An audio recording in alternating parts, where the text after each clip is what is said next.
amados santos del Señor, nuevamente junto a ustedes quien les habla, sus servidores en Cristo, Pastor Vladimir y Roxana Hopper. En este segundo tema acerca de fe o presunción. Amén, amén. Y Bendiciones y buenos días.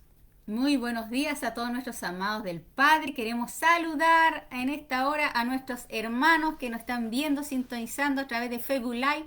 Carolina Cristo Vive, que Dios te bendiga. Hermana Luisa Yanca, que Dios te bendiga. A nuestra hermana Gladys Méndez desde Quilpué, desde Villa Alemana, a nuestra hermana Gloria.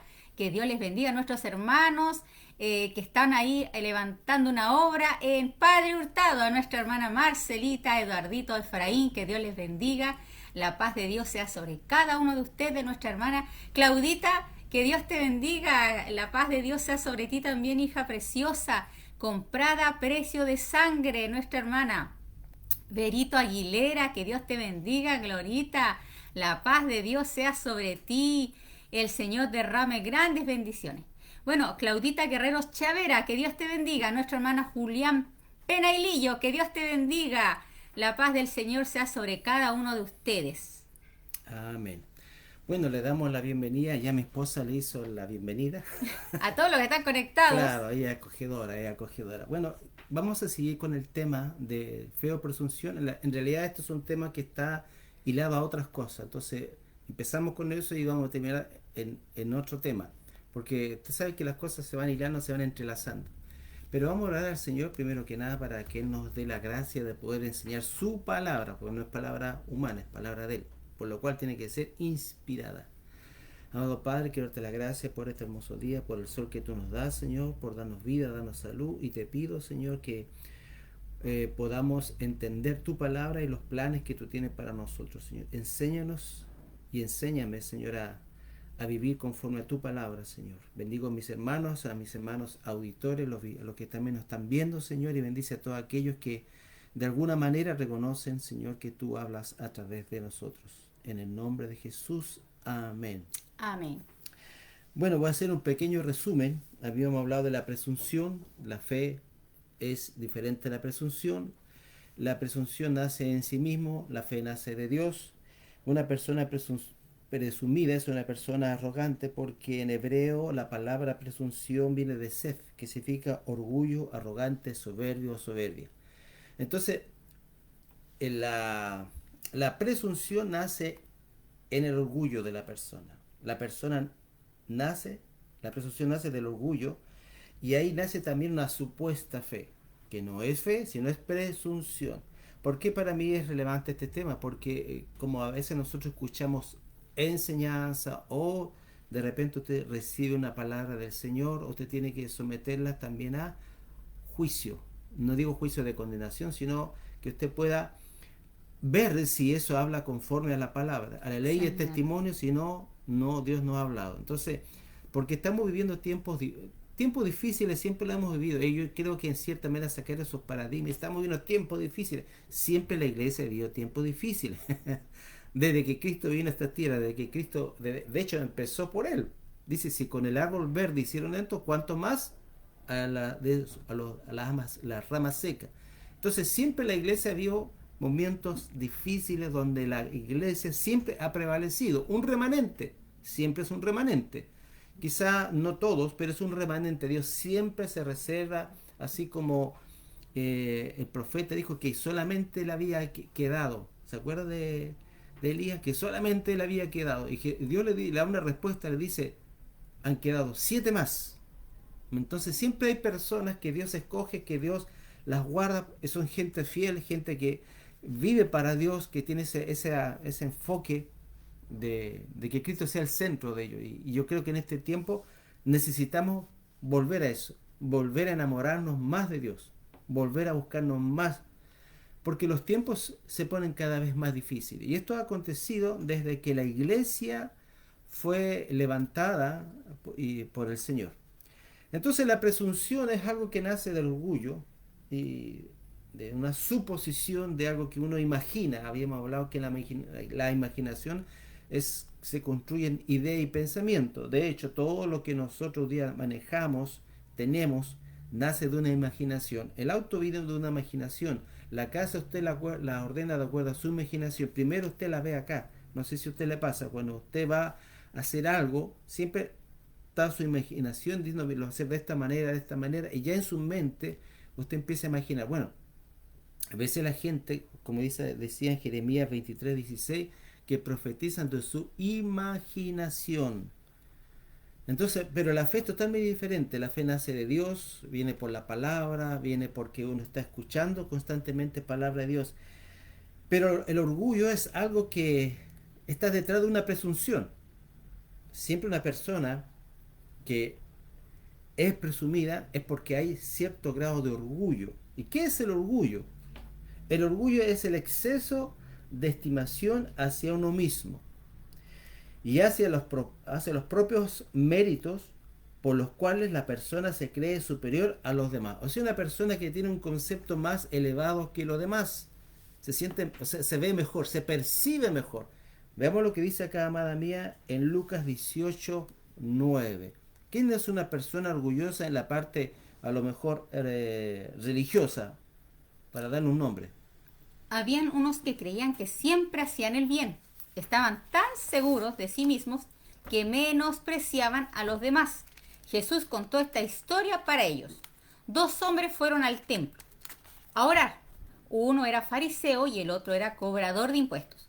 El fariseo, puesto de pie, se puso a orar. Ayuno 2 veces a la semana, doy la 10ª parte de todo lo que tengo. Acá dice, no soy como los ladrones, los injustos, los que cometen el pecado de adulterio, ni tampoco como este cobrador de impuestos.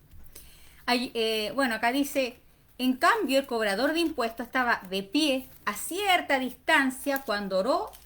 Cuando oró ni siquiera levantó la vista al cielo, sino que se golpeaba el pecho para mostrar que estaba arrepentido. Y decía, Dios, ten compasión de mí porque soy un pecador. Aquí podemos ver una gran diferencia y es lo que pasa hoy en día dentro de la comunidad de la iglesia. Cuando mucho conocimiento envanece, pero lo que realmente edifica es el amor. Por eso que tenemos que poder percibir realmente si estamos o no en lo correcto, examinarnos nosotros mismos. Si hay una tendencia en mí a menospreciar a otro, ya estoy mal. O sea, aquí la clave de poder darnos cuenta cuando es feo presunción es que se menosprecia. Y lo hemos visto. A veces cuando se va a un seminario, se va a congreso, se recibe conocimiento, palabra de Dios, y cuando llegan a su iglesia como que empiezan a menospreciar al hermanito, a la hermanita, al pastor, ¿no? Es que pastor, y yo a veces he escuchado comentarios de personas, no, es que me queda muy chico el poncho del pastor, me queda demasiado, yo necesito algo más. Y ya empezamos con el menosprecio, con el orgullo, con la altivez. Por eso que dice la Escritura que tenemos que tener esa misma forma de pensar que tuvo Cristo, que siendo forma de Dios no escatimó el ser igual a Dios como cosa que aferrarse, sino que se despojó a sí mismo tomando forma de siervo, hecho semejante a los pobres, a los hombres, se humilló a sí mismo y tomó la peor muerte, que es la de la cruz. O sea, aquí podemos darnos cuenta que el Hijo del Hombre, el Hijo de Dios, el Rey de Reyes, el Señor de Señores, el Alfa y el Omega, el Creador del cielo, de la tierra, de todo lo existente, se humilló a sí mismo. Tomó una forma de hacerse el más bajo de todos los hombres, y no tan solo de los hombres, sino del más vil de los hombres, tomando en un lugar de un malhechor y morir junto a 2 pecadores. Entonces, amado, aquí podemos ver la gran diferencia. Acuérdense que el pecado de Satanás fue la altivez. Yo quiero ser semejante al Altísimo, sentarme ahí en ese lugar de trono, que yo me merezco ese lugar porque Él dice que era perfecto en todos sus caminos. Entonces, cuando nosotros nos sentimos que ya hemos completado, que ya tengo mucho conocimiento, que sé más que el otro, que soy mucho más justo, no soy como ese pecador sucio, inmundo, no soy como esa adúltera, esa ramera. Y cuando empezamos a menospreciar, estamos mal, amada iglesia, estamos mal. Miren, algo que tenemos que reconocer, cómo nosotros vamos a darnos cuenta que somos realmente maduros, cuando reconocemos, como dice acá la Escritura, lo primero es reconocer que nada somos sin Dios. Ahí vemos la presunción, el orgullo, perdón. El orgullo, porque él estaba orgulloso de que era mejor que los demás, porque dice, yo ayuno 2 veces a la semana, wow, y pago el diezmo de todo lo que gano.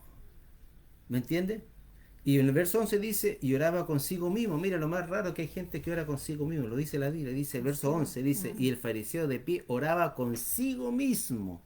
Qué raro en oración orarse a sí mismo. Dice estas cosas. Dice, oh Dios, te doy gracias porque no soy como los demás hombres, no soy como de la chusma. Es el orgullo. El orgullo entra a veces porque conozco más que el resto y me siento mejor por el conocimiento. Por eso que dice que que el conocimiento envanece.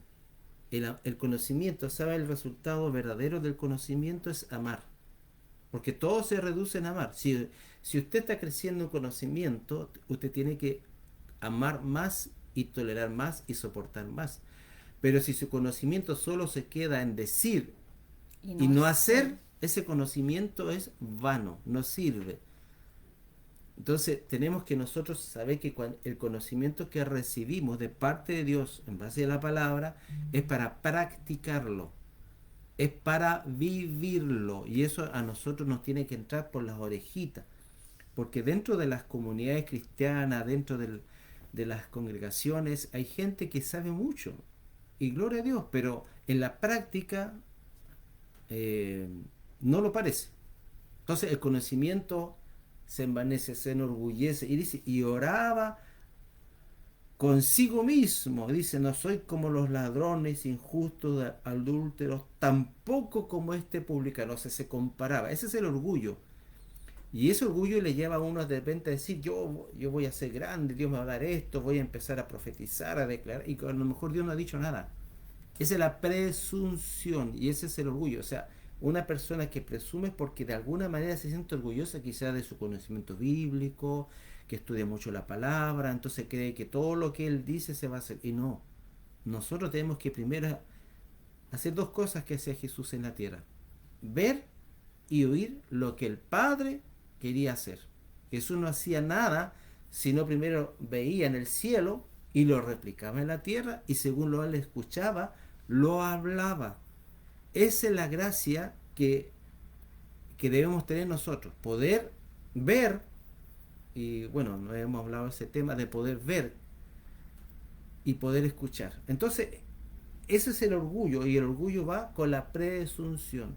Pero también una persona orgullosa es una persona insegura. Insegura. Se aferra a ciertas cosas porque no tiene seguridad. ¿Te quería decir algo, amada mía? No, yo estoy aquí para Ya, ayudarle, apoyar. apoyar. Entonces, ¿por qué nos pasa esto? Porque nos sentimos inseguros. Todos nosotros, de alguna manera, hay áreas o hay momentos de nuestra vida que nos sentimos inseguros de algo. ¿Qué es lo que es la inseguridad? Es una reacción emocional acompañada de malestar y tensión, que se presenta en diversas situaciones generalmente asociadas a situaciones de ámbito social en tomas de decisiones. Nos sentimos inseguros. Se supone una falta de seguridad y de confianza en uno mismo, relacionada con una autopercepción negativa personal, a la que no se confía en las propias capacidades. Todos nosotros hemos venido conociendo al Señor así, totalmente inseguros. ¿Y qué nos da seguridad, amada mía? El Señor. La fe. O sea, Creer en Él. en Él, porque miren, a medida que usted va caminando en el Señor, a medida que usted va creciendo en el Señor, cada vez usted descubre que Dios es más real, es más fiel para con nosotros. Y eso nos da seguridad. Y la seguridad nos lleva a la identidad. Porque es importante. Una persona insegura es una persona que le cuesta tomar decisiones, como dice, tiene una autopercepción negativa en la que no se confía en las propias capacidades, en los propios criterios para tomar decisiones, ni en sus habilidades tanto sociales como competentes. La inseguridad. Y todos partimos así, cuando llegamos al Evangelio. Empezamos a tener inseguridades, pero a medida que usted va conociendo, porque esto es importante entender, que a medida que yo conozco a Dios, mis inseguridades van disminuyendo. Y a la final puede que desaparezcan totalmente. Porque más estoy aferrado a Cristo, más me Porque aferro a voy su palabra. conociendo, voy conociendo, voy conociendo, voy conociendo, voy conociendo. A medida que usted va conociendo más, todas las inseguridades van disminuyendo y posiblemente se desaparezcan total y absolutamente. Esto es importante porque si yo enfrento un mundo donde hay que tomar decisiones y yo me siento inseguro o tomo malas decisiones por mi ignorancia, voy a salir perjudicado. Pero a mí lo que me da certeza y seguridad es el Señor, su palabra. Acá hay un salmo que también aplica sobre la seguridad en Dios. Es el Salmo 16. Aquí el rey David habló este salmo porque su seguridad no estaba en él mismo, estaba en otro, que es el Señor. Él es Jehová de los ejércitos, el que va delante de mí. Y dice, se multiplicarán los dolores de aquellos que sirven diligentes a otro Dios. Ese Dios puede ser el dinero, ese Dios puede ser un familiar, ese Dios puede ser tu trabajo, ese otro Dios podría ser cualquier otra cosa, menos el Rey de Reyes y el Señor de Señores. Y dice, no ofreceré yo sus libaciones, es decir, yo no me ofreceré a vivir para esos dioses, ni el dinero, ni la fama, ni la fortuna, ni ninguna otra cosa que me quiten mi relación con el Hijo de Dios. Dice, Jehová es la porción de mi herencia, es y de mi copa. Tú sustentas mi suerte. Las cuerdas me cayeron en lugares deleitosos. Es hermosa la heredad que me ha tocado. Primero Dios te da una hermosa heredad. Él sustenta tu suerte. ¿Qué es lo que es tu suerte? Lo que está por venir. Las situaciones que tú no sabes. Dice, bendeciré a Jehová que me aconseja. Es decir, tú recibes el consejo de Dios. Por eso que tú lo bendices, porque tú buscas el consejo que viene a través de su palabra. Dice, aún en las noches me enseña mi conciencia. Porque cuando tú tienes a Dios por tu refugio, cuando tú tienes a Dios por tu roca eterna, Él aún en las noches comienza a hablar en el sueño en tu conciencia. Jehová ha puesto siempre delante de mí porque está a mi diestra. ¿Qué significa está a mi diestra? Que yo vivo al lado de Él, que estoy con Él, estoy junto a Él, sentado, como dice la Escritura, en Efesios estamos sentados en lugares celestiales, juntamente con Cristo. No seré conmovido. Por eso que nuestra seguridad está en Dios. ¿Qué es lo que significa conmovernos? Cuando nos sacan de nuestro lugar de seguridad. Puede ser la muerte de un familiar, la pérdida de trabajo, un divorcio, cualquier situación adversa que tú puedas estar viviendo. Cuando tú vives en Cristo, aferrado a Cristo, como ese hombre que escuchaba a Dios y obedecía, porque el que escucha a Dios y le hace caso es como aquel hombre que edifica su casa sobre la roca. Por eso que nuestra seguridad está en Él. Cuando tú escuches y aplicas. Se alegró por tanto mi corazón. Regocijado en el Señor, siempre regocijado, pero ese gozo ¿de dónde viene? Cuando tú comienzas a vivir con Dios y para Dios y en Dios. Dice, y se gozó mi alma. Ahí viene el gozo en tu alma. Mi carne también reposará confiadamente. Mi carne habla de todo tu emoción, sentimiento. Acuérdense que nosotros tenemos la naturaleza de Dios, que es en el espíritu, cuando viene la presencia de Dios, y también la naturaleza humana, la carnal, la que aún vivimos en este tiempo. Y ahí es nuestras emociones, nuestros sentimientos, lo que muchas veces se alteran, se conmueven. Pero acá dice la Escritura que mi carne está hablando de mis emociones, mi naturaleza carnal, también reposará confiadamente. Cuando tú pones en Dios toda tu confianza, cuando aprendes a vivir con Él, porque no dejarás mi alma en el Seol. Tenemos una confianza que a pesar de que Dios nos llama a su presencia, dice la Escritura, no permitirás que tu santo vea corrupción, porque Jesucristo dijo, yo soy la resurrección y la vida, y el que quede en mí, aunque esté muerto, vivirá. Y esa es la confianza que tenemos en Él. Voy a hablar algunas cosas, algunos síntomas de la inseguridad, para que nos examinemos. Mire, Dios no nos quiere inseguros. No. El propósito de Dios, según la Biblia, es que su corazón y mi corazón estén confiados.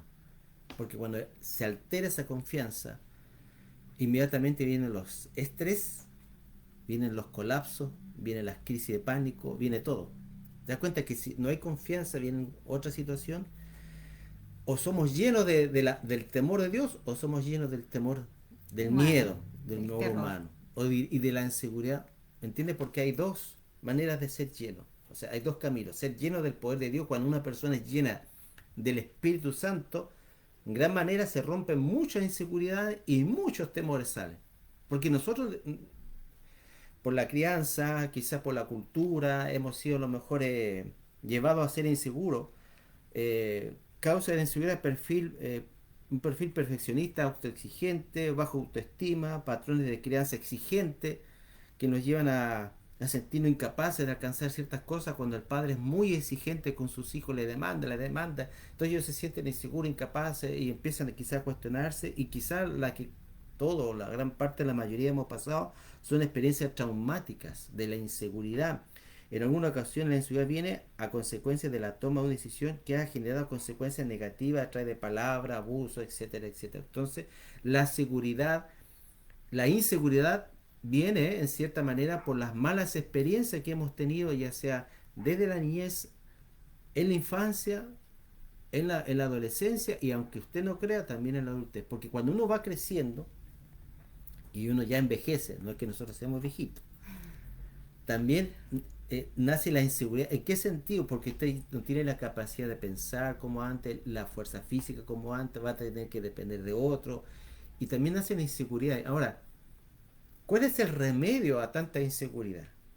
¿Cuál es el remedio? Es la confianza. A medida que usted conoce a Dios, vuelvo a repetir esto, su confianza va creciendo. Y eso es su seguridad. Entonces ahí nace la fe sincera, en base a la confianza.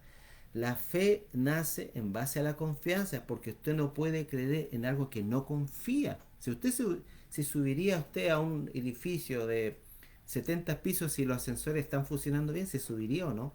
Yo creo que gran parte prefería mejor caminar, no sé, hacer otra cosa o esperar que se solucione el problema para subir en un ascensor, porque usted sabe que no hay una seguridad en eso. Usted, de alguna manera le dijeron que los ascensores están funcionando al 80%. Entonces hay una inseguridad. ¿Por qué? Porque usted sabe que eso no va a funcionar bien. Bueno, en la medida que usted conoce a Dios, y no estoy hablando acá, por favor entienda, conocer a Dios es algo, como dicen, face to face, cara a cara.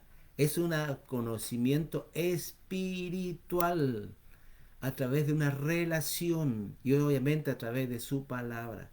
Dos cosas que nos llevan a conocer a Dios es su palabra y el espíritu que nos hace conocer a Dios, porque Dios es espíritu. Dios es espíritu, no es tangible, no lo puedo medir, no lo puedo estar en un lugar físico.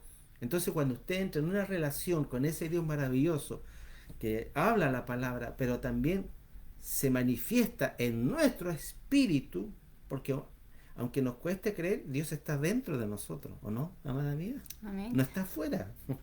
No hay que ir a buscar a Dios, no hay que hacer Dios está dentro de nosotros y habitaré y moraré en medio de mi pueblo. Dios está dentro de nosotros. O sea, esa presencia no se va a ir, pero hay mucha gente que vive como que Dios estuviera fuera, o como que lo invocara, o como que lo deja uno solo. Dios está dentro. Y en la medida que tú vas conociendo a Dios de una forma íntima, tu confianza va creciendo, desarrollando. El Salmo 118, del 8 al 10. Salmo 118, del 8 al 10. Para eliminar toda inseguridad que hemos recibido todo. Dice, mejor es confiar en Jehová que confiar en el hombre. Mejor es confiar en Jehová que confiar en príncipes. Todas las naciones me rodearon, mas en el nombre de Jehová yo las destruiré. Me rodearon como abejas, se enardecieron como fuego de espinos, mas en el nombre de Jehová yo la destruiré. Me empujaste con violencia para que cayese, pero me ayudó Jehová. Ese hasta el verso 10, amor. Perdón. Vuelvo a leer, dice que... Mejor es confiar en Jehová que confiar en príncipes. ¿Usted puede confiar en algo que usted no conoce? Imposible, ¿cierto? Imposible. Usted tiene que conocer para confiar. Ese es el orden. Yo debo conocer para confiar. Entonces cuando Cristo se revela a tu vida y se muestra, y se empieza a mostrar, porque obviamente nunca nosotros vamos a ver totalmente a ese Dios maravilloso. Podemos ver algo, porque Dios es infinito. Si usted no puede conocer algo infinito si usted es finito. Pero cuando usted empieza a conocer a Dios, su confianza va creciendo. ¿Y como decía ahí? Mejor es confiar en Jehová que confiar en el hombre. En el hombre. ¿Por qué? Porque el hombre no tiene la capacidad de entregar seguridad absoluta y total. Porque en algunas ocasiones puede fallar por omisión, por ignorancia, por dejación. De repente a usted se le ha quedado ¿cómo se dice? La tetera prendida o la puerta abierta o se le la llave. Entonces hay algo en nosotros que es constante, es nuestras debilidades humanas. Entonces no podemos poner la confianza en un hombre porque queramos o no queramos, nos van a fallar, porque no tienen la capacidad. Es imposible que puedan estar permanentemente nosotros las 24 horas del día. Por eso es que el Salmo 121, para eso 124 dice: alzaré mis ojos a los montes, de donde vendrá mi socorro. Mi socorro viene de Jehová, que hizo los cielos y la tierra. El Salmo 91, dice que él se refugia en la sombra del Altísimo. Entonces tenemos que descubrir eso. Y tenemos que descubrir lo que es una verdad, es una realidad. De lo teórico tenemos que pasar a la realidad de Dios en nuestra vida. Entonces vamos creciendo en confianza. Salmo 44 del 4 al 8. Este es maravilloso lo que dice acá. Mire. Salmo 44. No sé si ustedes lo buscan también en su versión, amor, que yo lo buscaré en mi versión. No es que mejor sea mejor que la tuya, pero son diferentes versiones, por si acaso. ¿No? Salmo 44. 44 del 4 al 8. Dios mío, tú eres mi rey. Ordena que el pueblo de Jacob salga victorioso. Con tu ayuda nos quitaremos de encima al enemigo. Solo en tu nombre los podremos pisotear. No confío en mi espada ni en mi arco, pues no me pueden dar la victoria. Eres tú quien nos da la victoria y pone en ridículo a nuestros enemigos. Todo el día hemos alabado a Dios. Siempre adoraremos su nombre. Acá dice: oh rey, tú eres mi rey y mi Dios. Rey significa autoridad y Dios significa suprema autoridad, dice. Ordena salvación a Jacob. Ordena salvación. Esto es una oración potente. Yo le puedo decir: Señor, ordena salvación para mi esposa, para mis hijos. Ordena salvación, dice. Contigo derribaremos a nuestros enemigos. Contigo, sin él no podemos hacerlo, pero contigo derribaremos. ¿A quiénes? A nuestros enemigos. ¿Y quiénes son tus enemigos? No son la gente que hace daño o que te ha hecho daño. Es el reino de las tinieblas. El enemigo se llama diablo y Satanás. Es el que destruye, él es el que hurta, es el que roba, el que viene a matar, hurtar y destruir. Ese es tu enemigo. Ese es tu enemigo acérrimo. Y tú tienes que conocer a tu enemigo, porque si tú no lo conoces, él fácilmente puede engañarte. Bueno, dice: en tu nombre hollaremos a nuestros adversarios. ¿Sabe usted lo que la palabra hollar es? Pisotear. Dios nos ha dado poder de hollar serpientes y escorpiones. Por eso, y con la medida que usted va conociendo a Dios, también va conociendo su autoridad que tiene en Cristo Jesús. En la medida que usted conoce a Dios, va conociendo la autoridad que tenemos en Cristo Jesús. La iglesia, no los ministerios, todos nosotros tenemos autoridad para usarla, para deshacer las obras del diablo. Jesús dijo en su palabra que el que en mí cree, las obras que yo hago, él las hará y aún mayores. ¿Y cuáles fueron las obras que Cristo ejecutó en su vida terrenal? Sanar, liberar, predicar y hacer milagros. Esa autoridad Dios nos la ha dado en Cristo Jesús. Cuando Cristo fue ascendido, dice: toda potestad me dada en el cielo y la tierra. Por tanto, id y hacer discípulos. Pero a veces no la descubrimos, a veces tenemos temor, a veces nos da miedo. Generalmente el diablo trata de paralizarlo a través del miedo y provocar en nosotros inseguridad. Pero en la medida que usted va descubriendo la autoridad en Cristo Jesús, usted va siendo libre de esa inseguridad y usted se transforma en un guerrero o en una guerrera, en un caballo de guerra.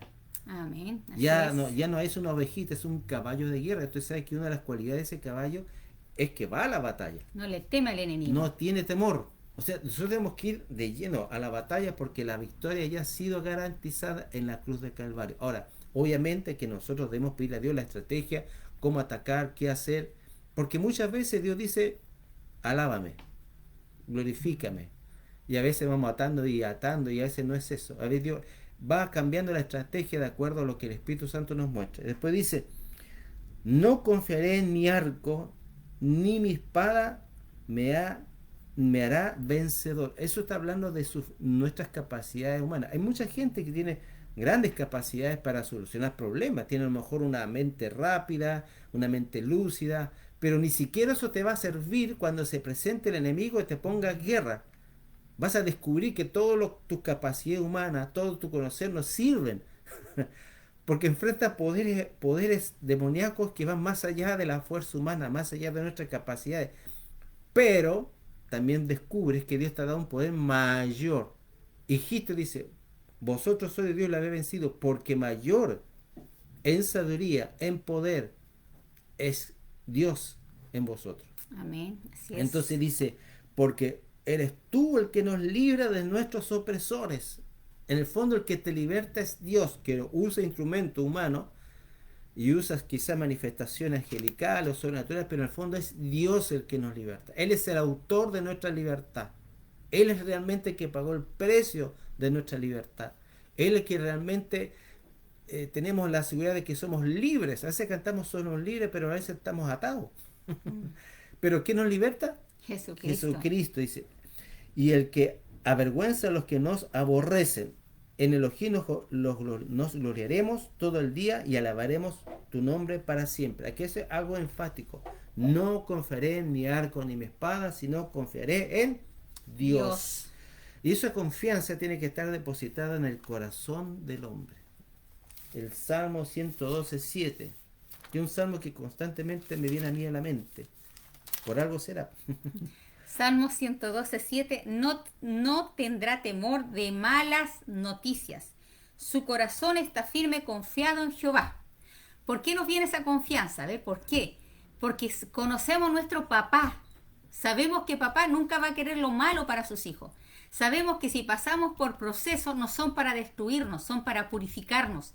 Recuerden que nosotros tenemos la fe, como esa fe que tuvo Job, la fe que está sentada como el oro en el crisol. Y muchas veces vamos a tener que pasar por pruebas, situaciones difíciles. ¿Para qué? Para que esa fe, mucho más preciosa que el oro, pueda ser refinada y hallada en alabanza para gloria de su nombre. Por eso que dice la palabra que esta leve tribulación momentaria, no se compara al peso de gloria que en nosotros ha de manifestarse. Entonces, cuando vienen las malas noticias, cuando usted sabe que vienen situaciones difíciles, es porque sabemos que Dios tiene algo importante que darnos. Por ejemplo, cuando vino el COVID para toda la familia, hay una palabra que Dios sembró en mi espíritu y en mi corazón. La misma palabra que usó David cuando se enfrentó a Goliat. Si Dios me pudo librar del león y el oso, también Dios me va a librar de este incircunciso filisteo. Y esa es la palabra que nos sustentó. Que el Señor, por eso es importante que usted reciba una palabra de Dios. Porque esa palabra, cuando usted la cree de todo corazón, Dios, ¿qué hace? Envía su ayuda en ese momento. Entonces, nosotros decíamos, hemos pasado por enfermedades, por problemas, por accidentes automovilísticos, hemos pasado por tantas cosas tan complicadas y difíciles que le dijimos al Señor, esto no es nada para nuestro Dios. Nuestro Dios tiene la victoria. Aunque sea un gigante gordo que usted imagina, pero en realidad Dios es más grande que su problema o que nuestro problema. El Salmo 112 dice, no tendrá temor de mala noticia, su corazón está firme, confiado en Jehová. ¿Sabes lo que Dios quiere en nuestra vida? Que mi corazón esté firme, como confiado, seguro, sereno, moreno.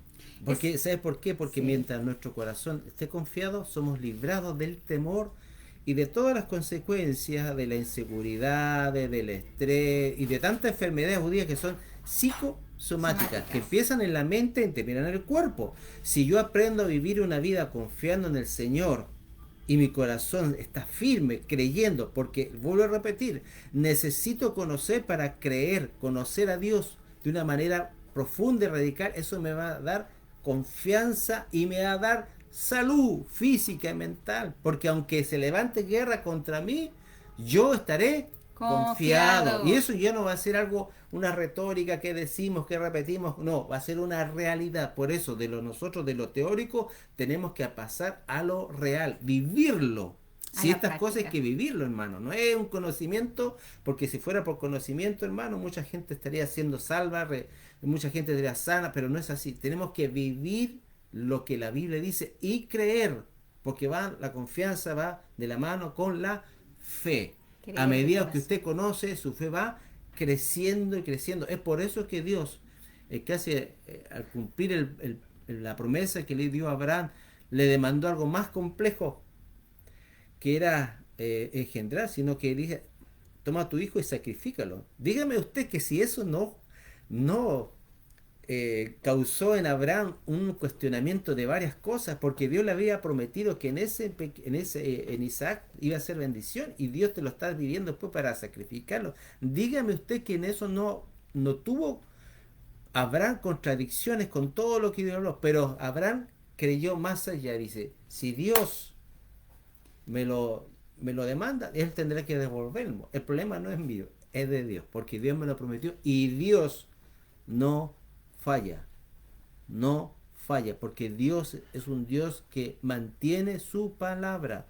De hecho, esta palabra tiene varios miles de años y sigue vigente.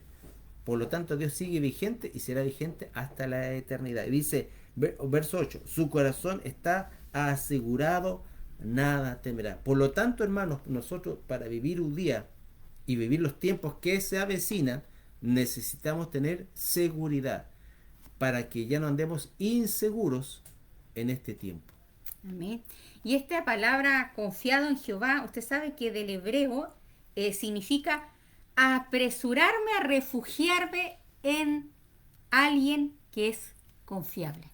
Así lo dice en el hebreo.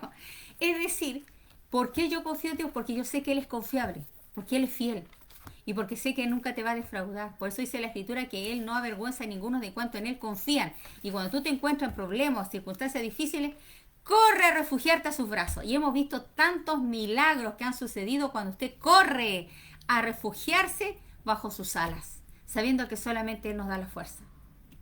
Amén. Entonces estamos viendo que la inseguridad se va de nuestra vida cuando confiamos, primero porque conocemos y confiamos, y nuestra fe se vuelve sincera. No es ya una presunción.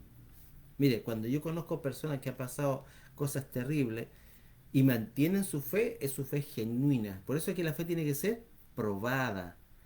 Y va a salir inmediatamente lo que es presunción.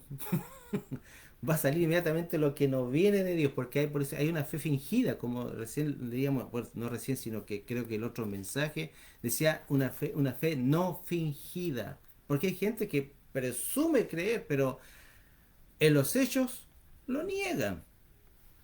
Lo niegan porque la fe tiene que mostrarse, tiene que verse. Mire, la fe se muestra en lo que tú dices. Eliminas tú la palabra quizá negativa de tu vida, hablas palabra de Dios, hablas lo que la Biblia dice. Y esto no se trata tampoco de hacer una magia o una repetición o de mandar a Dios, no. Yo estoy diciendo lo que la Biblia dice. La Biblia dice, creen en el Señor. Lo hemos repetido varias veces. Y yo lo escucho en varios hermanos. Cree en el Señor Jesucristo, se salvo tú y tu casa. Usted está repitiendo lo que la Biblia dice. Y eso es positivo, eso es bíblico. Cree en el Señor Jesucristo, salvo tú y tu casa. Pero lamentablemente hay gente que ha ido al extremo. Usted sabe que los extremos, a mí, por lo menos yo, no soy amigo de los extremos. Y yo creo en el balance. En el balance, tanto en palabra como en poder, en espíritu. Es el balance que nosotros necesitamos desarrollar en nuestra vida cristiana. Entonces, confiar y conocer van de la mano. Porque a medida que más conozco a Dios, más confío. Dice en Hebreos 11:11, dice, por la fe, a pesar de la esterilidad de Sara, recibió vigor para engendrar. Recibió vigor en la debilidad para engendrar simiente, aun fuera de tiempo de edad, porque creyó que era fiel. Conocer a una persona, y especialmente a Dios, es conocer su fidelidad.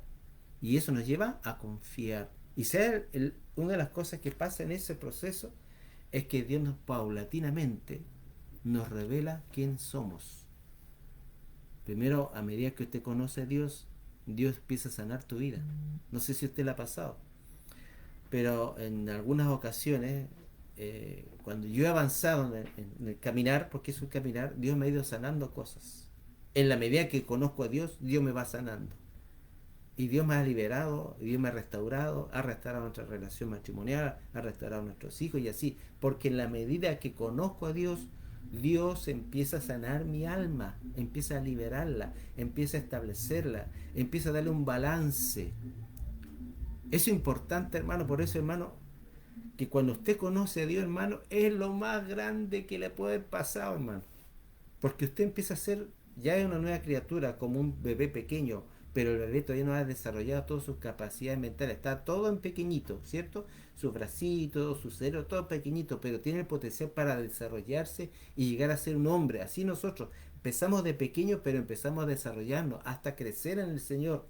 Y le digo una cosa, en las cosas espirituales usted nunca deja de crecer, nunca. Nunca. Usted sí puede decir más revelación, más entendimiento, pero eso sí, usted tiene que renovar su mente. Si usted no renueva su mente, por mucho que le hablemos, por mucho que usted oiga, usted no va a crecer. ¿Cuándo usted deja de crecer? Cuando usted no cambia su manera de pensar, su manera de ver. Hace años atrás un hermano dice, es que yo soy así. Es que mi papá era así. Entonces, esa manera de decir yo soy así porque mi papá era así es del hombre viejo. Usted tiene que decir yo soy nueva creación, por lo tanto yo me despojo de esta actitud de mi papá o de mi mamá o de quien sea y renuevo mi mente en tu palabra. Usted tiene que tomar ahora el gobierno. Dios le da todas las herramientas para que usted se transforme y su mente sea transformada. Una de las cosas que veo a veces en la iglesia es que los hermanos no transforman su mente. ¿Y saben lo que pasa? Van cayendo de ciclo en ciclo. Pelea tras pelea. ¿Por qué? Porque su mente todavía no está transformada. A lo mejor recibe liberación, a lo mejor incluso Dios lo puede seguir usando. Lo puede seguir usando, pero la mente todavía está ahí como atrás. Entonces la mente tiene que ser renovada para que usted llegue a todo el potencial que Dios ha puesto en usted. Usted viene con una semilla. Usted viene con un ADN específico. Usted está llamado a hacer algo específico. Dios tiene un plan y un propósito específico para su vida. Descúbralo usted, sea usted el descubridor del plan y el propósito que Dios tiene para usted. Es un deleite descubrir a qué fui llamado. Porque no te lo va a decir ningún hombre, te lo va a decir Dios mismo. Y obviamente la gente lo va a confirmar, pero es el que toma la iniciativa en esto, no son los hombres, es Dios que te dice. Amén. Es Dios el que te dice, cuando le dice a Jeremías, antes que te formara en el vientre de tu madre, yo te conocí y te consagré.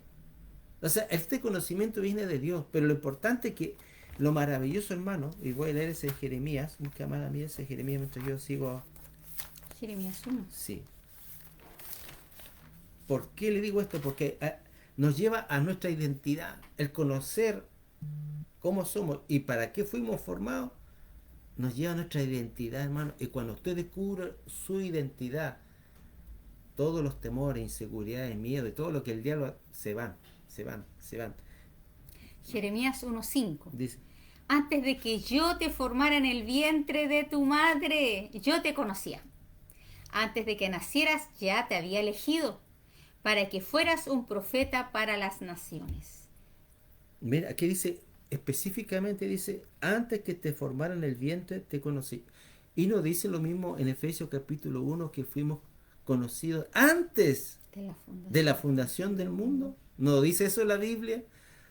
¿No crees tú que Dios te conoce desde antes que tú nacieras, desde que antes que tú existieras en este tiempo? Sí, Dios te conoce. ¿Y te destinó para qué cosa? Para salvación. Pero Para más ser que su eso, hijo, ser su hija. hacer algo en esta tierra, hermano. Nosotros tenemos que dejar un legado, tenemos que dejar una huella. No podemos pasar como por aquí pasó la sombra. Tenemos que dejar un legado a las generaciones.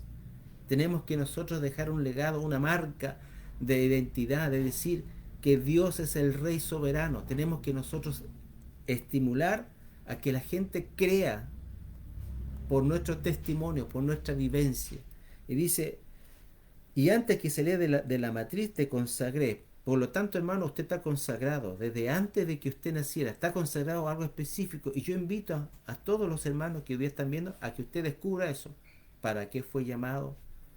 ¿Para qué Dios me hizo? ¿Por qué Dios me dio estas cualidades? ¿Por qué yo entiendo y el otro no entiende? Porque en usted hay un llamado específico. Hay algo que Dios puso dentro de usted. Y que usted tiene que descubrirlo, primero renovando su mente, entregándose a Cristo, confiando en Él, y Dios va a hacer algo tremendo en su vida. Y usted va a ser de bendición a mucha gente.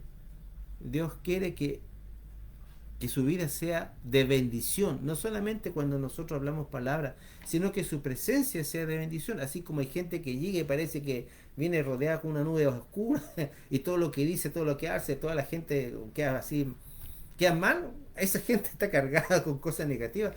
Se da No cuenta, ser tóxicos. no se ha dado cuenta o no tiene experiencia cuando llega una persona, el ambiente, empieza la discusión y todo se vuelve horrible. Bueno, ellos cargan algo negativo, así como cargan algo negativo, usted puede cargar algo de Dios. Positivo. Usted puede traer la unidad, usted puede traer la misericordia, usted puede traer el gozo, usted puede transmitir, porque somos vasos de barro que llevamos un tesoro. Pero usted tiene que descubrirlo, hermano. Déjese ya de quejarse, de mirar el ombligo, empieza a buscar su identidad en Cristo. Por eso, en la medida que usted conoce a Dios, más se va a conocer. Porque Dios te va a mostrar realmente quién eres tú. Amén. Realmente qué somos nosotros. No somos cualquier cosa, hermano. El mundo a lo mejor nos ve así de una manera despectiva, pero nosotros somos hijos de Dios.